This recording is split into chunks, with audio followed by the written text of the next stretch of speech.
Good evening, everyone.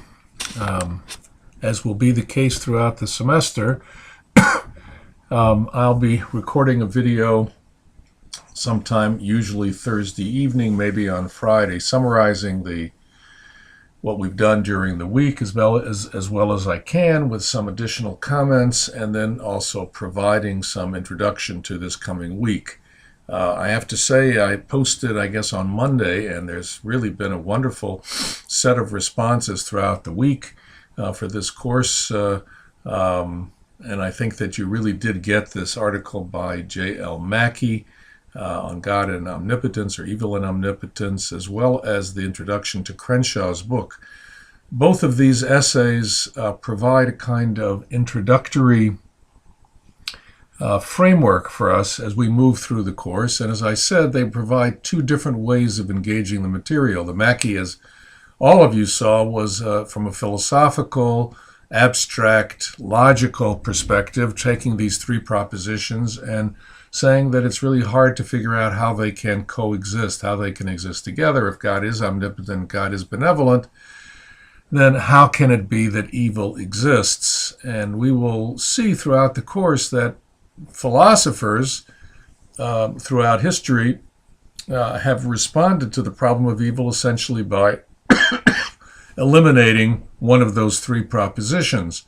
In a certain sense, you find that God is benevolent and evil exists actually go together in terms of the eliminating one or the other. That is, there are those who say there really is no such thing as evil, and what appears to be evil is the absence of good, or something else like that. That's what's said in the Middle Ages. Or, on the other hand, what appears to be evil really isn't evil. God has a master plan, and it looks evil to us, but it really isn't evil. But that then says that our understanding of the concept of good is not relevant, does not connect to God, and God has a different understanding of good. If that's the case, then using the term benevolent doesn't really work, because if it's not benevolent in our own understanding of benevolence, then what good is it even to make use of that term? Omnipotence is another thing which has been, particularly in the contemporary world or the modern world, has been eliminated too. You have books like the Harold Kushner book on why bad things happen to, why good things happen to bad people, why bad things happen to good people, and essentially in that he really describes a situation in which God is not able, God is not omnipotent. We are all struggling with God together to try to overcome the evil in the world, and so on. So I think you all got that pretty well. The Crenshaw essay really offers a different way into the problem, less abstract, more as an insider, as really you all saw. So the issues there are ones in which God appears in the text, in the biblical text, not so much as omnipotent, but God is a God of justice, as a God of mercy, as a God of anger, as a God of passion, all kinds of things with that God. And therefore, those abstract categories don't seem to work. The other question has to do with human beings. And what are they? What is the evil that is in them? Where does it come from? How does God relate to it? What's the nature of the world, the universe, and so on? And that really gets opened up within the Crenshaw essay. And I commend you all for your participation in the discussion this week. We're going to be shifting ground next week, so I wanted to give you a little bit of an introduction to that as well.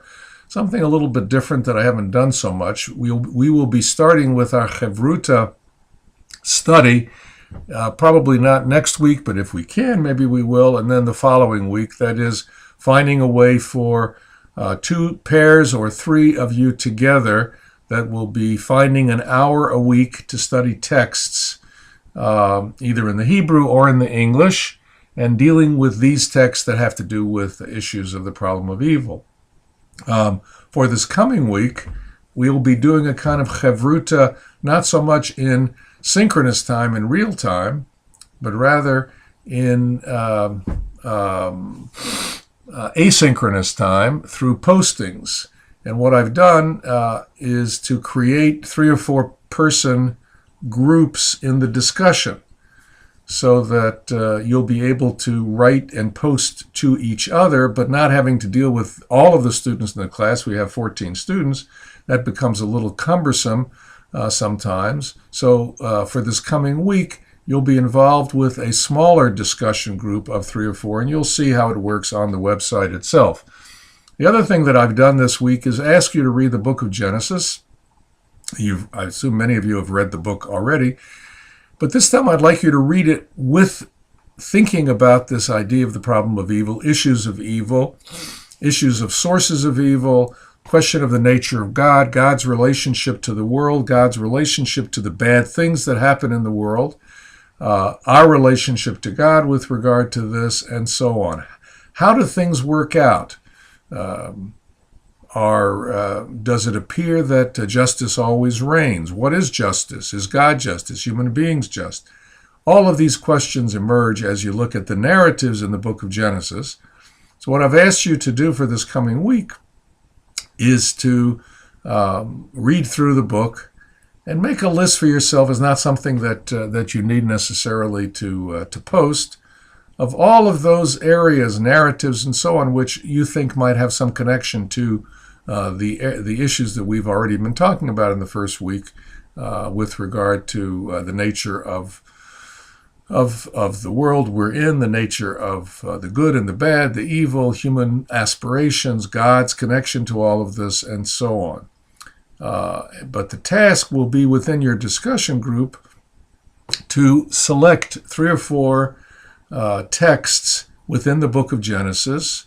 Take 2 from the chapters, what's called the prehistorical chapters 1 through 11 or 1 to 12, and then 1 or 2 from the patriarchal narratives going on from 12 to 50, and try to analyze them from the perspective of the issues that we were looking at. There's some obvious passages relating, let's say, to Noah and the flood, or the tree of the knowledge of good and evil, or the killing by Cain of Abel, and so on. How would you parse these things out? How, in the context of the issues that we looked at in both the Mackey and the Crenshaw essay, how would you understand them? How would you parse them? What kinds of issues do you think emerge there?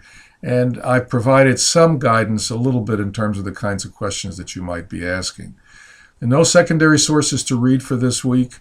I just really want you to focus on the biblical stories themselves, and it'll open up to us certain ways of engaging the classical sources with regard to these questions. One important final point, and that is, for this exercise, I'm not interested in bringing in midrashim in later interpretations, whether from the rabbis or the medieval or the mystics or modern.